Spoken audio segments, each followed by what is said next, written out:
Assalamualaikum warahmatullahi wabarakatuh. Hmm, Materi kita hari ini adalah prinsip dasar surveillance epidemiologi. Langsung saja ya, kita masuk ke materi. Jadi surveillance, kita setidaknya tahulah surveillance itu apa ya, secara mudahnya ya. Surveillance itu survei, berarti kan kayak mengumpulkan informasi ya, mengumpulkan informasi untuk dikelompokkan ya, dikumpulkan ya data-datanya yang kemudian nanti akan dianalisis, survei. Nah, jadi surveillance ini kegiatannya pun juga mengumpulkan informasi atau data yang nantinya akan dianalisis. Nah, untuk fokusnya ini adalah epidemiologi. Jadi fokusnya adalah tentang penyebaran suatu penyakit. Jadi tujuan untuk surveillance, tujuan dari materi ini adalah untuk mengetahui definisi, dasar hukum, visi, misi, strategi, indikatornya, laporan, dan manajemen pelaksanaan dari surveillance epidemiologi. Singkatnya tadi definisinya sudah ya. Jadi surveillance itu mengumpulkan informasi ya, intinya singkatnya seperti itu. Di dalam proses surveillance itu ada beberapa masalah atau beberapa kesalahan yang sering terjadi. Jadi mengumpulkan data itu mudah, tapi apa yang menjadi masalah? Masalahnya adalah jika data itu tidak dianalisis.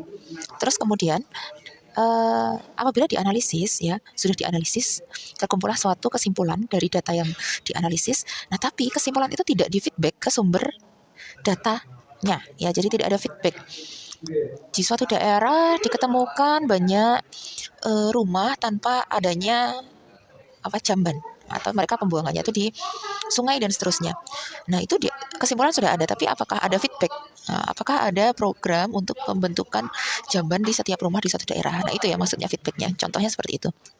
Nah, kemudian jika data itu sudah terkumpul, nah adanya beban atau artinya masalah-masalah lain ya yang sulit untuk diberikan solusi ya. Karena apa? Apabila suatu informasi sudah terkumpul, kesimpulan sudah ada, tapi apakah kesimpulan itu merupakan solusi yang paling baik? Nah, karena kalau misalnya diberikan, maka ada efek yang lain yang muncul. Nah, seperti itu. Jadi dulu contohnya, oh ini COVID sudah ada. Kemudian infonya obat COVID itu apa sih? Yaitu obat malaria. Nah, tapi apakah benar penggunaannya? Tapi ada yang sembuh, tapi ada juga yang tidak sembuh. Nah, seperti itu. Jadi adanya beban yang muncul ketika nantinya itu menjadi kesimpulan suatu data. Nah, ini kurang mendapatkan perhatian itu sama ya, tidak adanya feedback dan lain-lain. Kemudian jangkauan pelaksanaan surveillance yang meliputi aspek yaitu adalah penyakit menular dan tidak menular ya, pasti ya. Nah, kalau penyakit tidak menular ini berkaitan tentang masalah kesehatan dan juga lingkungan serta perilaku. Jadi apa yang menyebabkan penyakit tidak menular ini semakin banyak dan seterusnya. Kalau penyakit menular kan sudah jelas ya, Kak ya. Jadi penyakit tidak menular itu nanti analisisnya yang perlu adalah perilaku dan dari faktor lingkungan apa yang menyebabkan, kemudian itu yang menjadi nanti kesimpulan untuk proses pencegahannya. Surveillance kesehatan masyarakat. Nah, ini surveillance kesehatan masyarakat. Berarti ini berkaitan tentang kesehatan yang ada pada masyarakat. Yaitu suatu proses pengamatan ya yang terus-menerus sistematik terhadap suatu penyakit ya, dengan melakukan pengumpulan data, kemudian dianalisis, kemudian diinterpretasi dan diseminasi ya, serta tindak lanjut perbaikan dan perubahan. Ini kurang lebihnya kan sama. Jadi dikumpulkan datanya, dianalisis, disimpulkan dan ditindaklanjuti ya, feedbacknya. Baik itu nanti pencegahan atau pengobatannya ya, Kak ya. Nah, kemudian tujuan adanya surveillance ya, suatu kesehatan atau penyakit yang ada di masyarakat itu fungsinya untuk apa sih? Satu, memonitor kecenderungan penyakit ya. Jadi siapa saja yang memiliki faktor risiko terhadap penyakit tersebut dan seterusnya. Kemudian mendeteksi perubahan mendadak yang insidensi ya. Jadi dengan adanya surveillance ini akan nampak ya perbedaan ya, sehingga tahu gejala-gejala yang terjadi pada suatu penyakit, sehingga pasien lebih awal dalam melakukan tindakan pertama. Jadi, orang dengan sakit jantung tuh harusnya awalnya harus seperti apa sih? Gejala stroke harus gimana sih? Apakah harus dikasih obat? Nah, ternyata tidak boleh dikasih obat. Karena apa? Nanti timbul takutnya terjadi tersedak. Nah, seperti itu. Jadi, adanya perubahan ya itu dari pasien yang mendadak itu akan jadi suatu kumpulan informasi yaitu gejala awalnya penyakit itu apa. Nah, itu ya. Lanjut memantau kesehatan populasi ya untuk melihat ya, memantau, kemudian menentukan kebutuhan kesehatan yang prioritas. Nah, melihat ya di suatu daerah itu karena banyaknya atau tingginya jumlah misalnya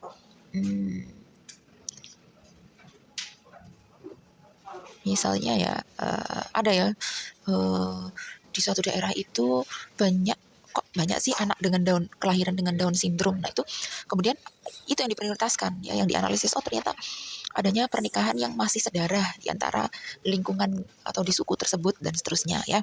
Itu berasal dari proses surveillance. Kemudian mengevaluasi efektivitas program ya, contohnya kayak vaksin ya, terus kemudian program vaksinasi itu, kemudian program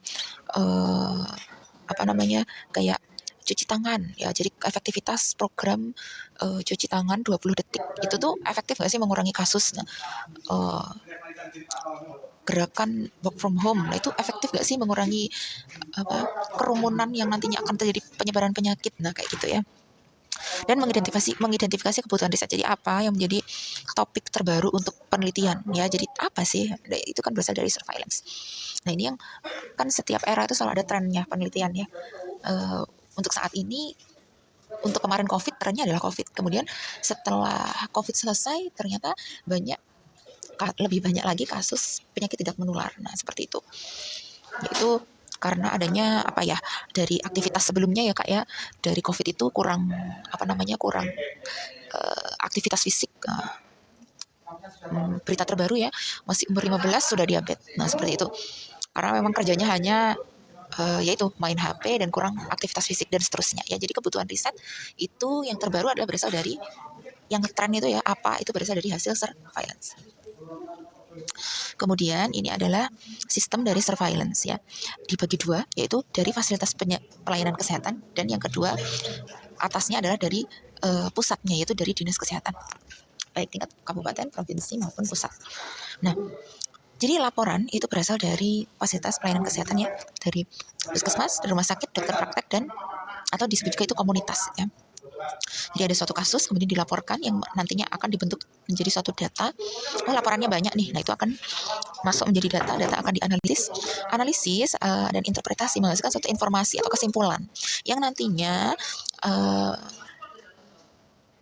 disampaikan kembali ke komunitas ya, berupa keputusan atau kebijakan untuk dilihat nanti responnya atau umpan baliknya ya, perubahannya dari kesimpulan dari informasi hasil analisis dan interpretasi data ya. Kemudian perubahan yang diharapkan apakah terjadi atau tidak terhadap suatu kondisi ya, suatu peristiwa penyakit ya, suatu kesehatan populasi. Nah, nanti adanya perubahan atau tidak adanya perubahan akan dilaporkan lagi ya, berupa data juga, dan seterusnya berputar ya menjadi suatu siklus. Kemudian substansi dasar dari surveillance atau materi dalam surveillance ya. Materinya apa atau mekanismenya ya, termasuk substansi ya. Jadi yang terkait tentang dasar-dasar surveillance, yaitu satu, jaringan kerja yang berkesinambungan ya, tadi sudah jelas antara rumah sakit, pusat kesehatan, dan seterusnya sampai dinas kesehatan ya. Dari mungkin kalau dari bawah itu kayak dari pihak keluarga, kemudian puskesmas, kemudian ke rumah sakit, kemudian dari rumah sakit ke epidemiolog kesehatan, kemudian sampai seterusnya ya, sampai ke riset ya, pusat riset. Nah, itu juga nantinya itu saling berkesinambungan. Yang kedua, definisi kasusnya itu harus jelas dan mekanisme pelaporannya juga harus tepat ya, sesuai dengan alur. Jangan sampai ada suatu kasus belum jelas diagnosisnya sudah muncul di televisi gitu kan, bukan televisi sih, sosmed gitu kan ya. Nah, seperti itu. Ada pasien kesurupan, padahal dia tuh pasiennya tuh sedang epilepsi dan seterusnya. Nah, itu ya, itu adalah mekanisme pelaporan yang tidak sesuai alur. Sistem komunikasinya efektif ya. Jadi efektif itu bagaimana? Efektif itu fokus dan tepat ya, rinci ya, tidak terbelit-belit ya. Jadi jelas ya, informasinya jelas. Penyampaiannya akhirnya ke pusat itu sama ya, dari jaringan yang satu sampai ke pusat itu sama. Pengetahuan epidemiologi dasar ada ya, jadi punya pengetahuan epidemiologi dasar ya oleh semua yang berkesinambungan tersebut. Terus kemudian yang paling yang peran kita ya, TLM itu adalah memberi dukungan berupa pemeriksaan laboratorium. Pemeriksaan berupa anamnesis itu mungkin termasuk pemeriksaan awal ya. Tapi untuk memastikan ya apakah ini pasien memang COVID atau tidak. Nah, COVID atau cuma pneumonia atau COVID atau batuk pilek flu biasa. Nah, itu dukungan dari laboratorium ya kan. Dan kemudian yang terakhir adalah umpan balik atau respon yang cepat serta efektif. Umpan balik tadi kalau sudah berupa data ya, berupa data yang dianalisis dan diinterpretasi, nanti muncul suatu informasi yang bisa dijadikan umpan balik ke komunitas ya.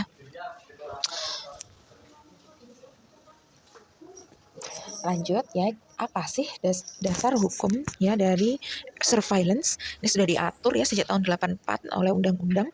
Kemudian selanjutnya dibuat juga peraturan pemerintahnya sampai ke Menteri Kesehatan ya di tahun 2000, bisa dibaca ya, baik tentang penyakit menular, tentang kesehatan, kewenangan pemerintah terhadap suatu informasi kesehatan ya, tentang organisasi dan tata kerja dari Departemen Kesehatan, dan juga contohnya ini khusus ya, penyakitnya adalah khusus, yaitu adalah suatu penanggulangan penyakit demam berdarah. Selanjutnya kegunaan atau fungsi surveillance kesehatan yang ada di masyarakat ini sudah ya sekilas tadi sudah kita bahas. Intinya dia berfungsi untuk melakukan feedback ya. Feedback itu berupa apa? Berupa baik itu penanggulangan dan perencanaan ke depan, apakah akan ada terapi antibiotik ataukah ada vaksin dan pola hidup yang baru dan seterusnya ya. Kemudian apabila semua perencanaan sudah dilakukan, itu perlu adanya evaluasi ya. Evaluasi apakah efektif tidak program yang dijalankan, apakah perlu ada program baru yang lain dan seterusnya. Selanjutnya perlu adanya penanggulangan ya, artinya pencegahan suatu kondisi atau wabah kejadian luar biasa. Jadi ada program pencegahan ya di sini ya, atau screening awal dan seterusnya ya. Kemudian ini kurang lebihnya juga sama ya kayak slide sebelumnya. Fungsi atau kegunaan surveillance yang penting ya, arti dia mengamati kecenderungan. Jadi siapa yang punya faktor resiko, kemudian mendeteksi, memprediksi adanya kejadian luar biasa ya, belum terjadi tapi kok ini masyarakat kok mulai tidak tertib memakai masker di tempat umum yang ramai. Nah ini kemungkinan, terus kemudian banyak pasien dengan kondisi batuk pilek. Nah itu ini masih menjadi anamnesis tersebut bisa menjadi bahan untuk mendeteksi dan memprediksi adanya kejadian luar biasa. Kemudian mengamati kemajuan ya, jadi untuk memfollow up ya, program itu berjalan dengan baik atau tidak, kemudian memperkirakan dampak dari program-program yang telah dijalankan, kemudian mengevaluasi ya tadi sudah dibahas, dan satu mempermudah perencanaan program jadi untuk pencegahannya ya. Lanjut, jenis-jenis surveillance itu berupa satu individu ya, kemudian penyakit sindromik berbasis laboratorium terpadu ke masyarakat global. Ini sudah kita singgung juga ya, jadi intinya ya ada surveillance itu dari komunitas dan maupun dari pusat ya. Kalau dari komunitas bisa berupa dari individu ya, individu yang memang dia epidemiologis atau nakes ya, dia nakes ya. Kemudian surveillance penyakit ya, penyakit, kemudian sudah tahu nih penyakitnya apa dan seterusnya. Kemudian surveillance dari sindromik ya, sindromik. Kemudian surveillance yang berbasis sindromik tadi berarti kan berupa kayak gejala-gejalanya ya. Kalau laboratorium berupa pengecekan secara laboratoris, dan surveillance terpadu artinya dia punya urutan ya,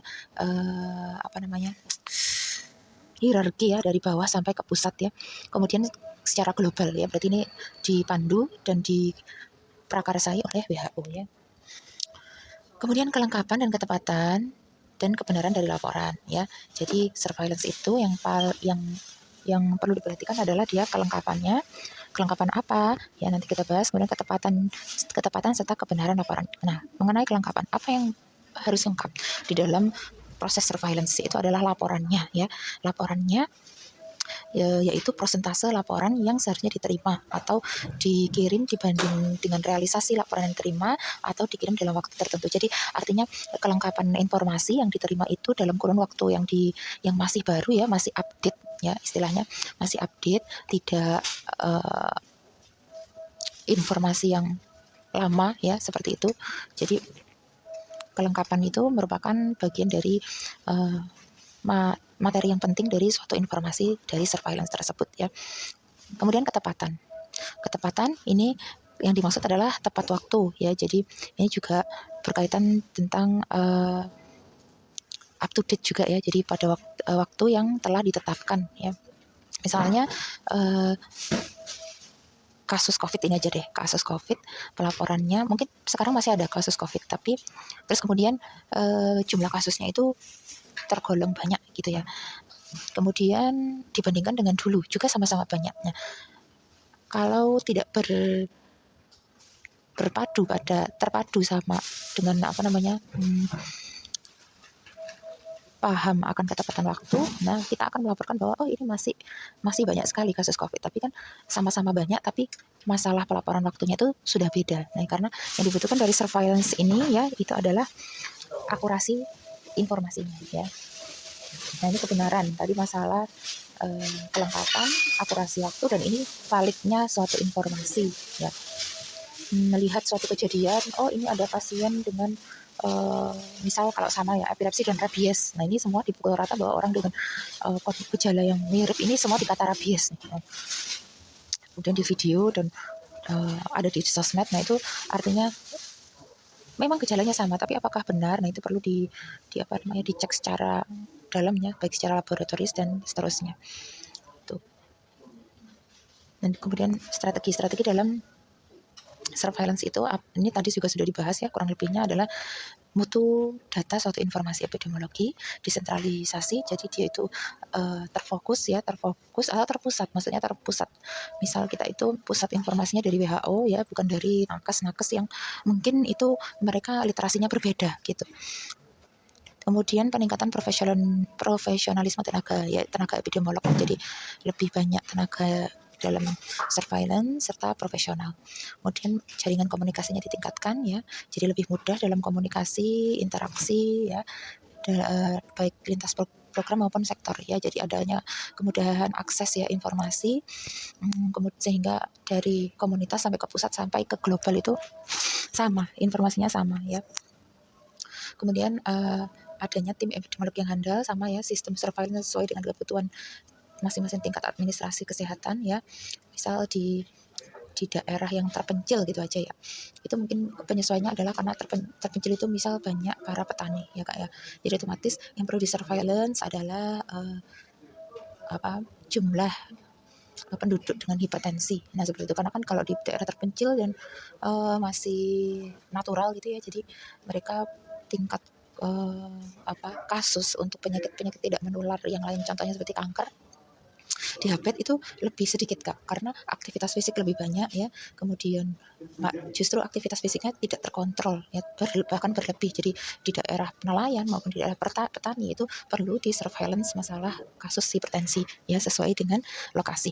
Penyebaran informasi harus up to date, tadi sudah dibahas. Indikator ini juga sudah ya, mirip-mirip ya, kelengkapan, kualitas informasi, distribusi atau penyebarannya ya, aksesnya, pemanfaatan epidemiologi ya, menurunnya frekuensi kejadian itu perlu adanya pelaporan, meningkatnya suatu kewaspadaan dini. Nah itu juga perlu diperhatikan. Kegiatan surveillance itu di mana di situ sesuai jenis-jenisnya ya, sesuai dengan kegiatannya, maka jenis-jenisnya ada surveillance terpadu penyakit ya, di mana dia itu fokus pada suatu kondisi penyakit tertentu ya. Terus kemudian selanjutnya adalah surveillance sentinel ya, di mana dia itu terfokus ya, terfokus juga pada dikoordinasi ya, misalnya oleh WHO atau Dinkes ya, Dinkes kota atau Pemprov dan seterusnya. Kemudian surveillance khusus ya, khusus berarti memang ada kepentingan suatu riset tertentu ya, kepentingan tertentu, misal pada musim haji atau dan seterusnya. Kemudian surveillance yang tujuannya untuk kewaspadaan dini atau SKD, sistem kewaspadaan dini, dan juga penyelidikan kejadian luar biasa. Jadi memang tujuannya, misal kalau kewaspadaan dini adalah contohnya yang paling baru adalah HPV ya, tapi di luar negeri ini masih di luar negeri, vaksin HPV itu diprogramkan untuk semua anak sekolah dasar ya. Itu masih di luar negeri, Indonesia belum. Karena untuk kewaspadaan dini dari informasi atau ya data hasil surveillance didapatkan pasien cancer di di negara-negara tersebut itu jumlahnya meningkat dan perlu diperhatikan. Indonesia masih masih menyusul ya, artinya untuk vaksin HPV ini masih menyusul, yang gratis maksudnya ya Kak ya. Kalau yang tidak gratis memang sudah ada di rumah sakit besar ya, harganya mahal, masih 7,5 juta lebih lah. Studi khusus ini tadi sama ya, sama surveillance khusus, ada kepentingan riset tertentu, dan kemudian adanya kegiatan surveillance yang fokusnya adalah analisis dan interpretasi data ya. Berarti itu memang fokusnya adalah data sudah ada ya, data sudah terkumpul atau memang belum terkumpul, terus kemudian memang diagendakan untuk mengumpulkan data di berbagai rumah sakit atau pusat kesehatan ya. Kemudian laporan kegiatan surveillance atau LKS ya, merupakan sarana diseminasi informasi antara unit surveillance dengan kota dengan provinsi. Jadi memang desentralisasi ya, terfokus ya, dikoordinasi oleh pusat dan diinformasikannya secara berkala. Ya, kalau ini LKS ini triwulan, jadi setiap 3 bulanan ya. Manajemen program surveillance ya.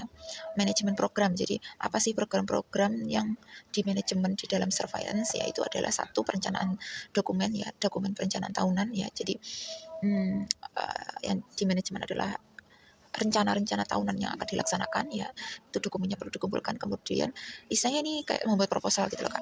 Jadi dukungan sarana, dana, dan sumber daya manusia. Jadi proposal yang diajukan itu berupa apa, yaitu perencanaannya, sarananya butuh apa aja, dananya butuh berapa, dan sumber dayanya manusia apakah perlu volunteer dan seterusnya.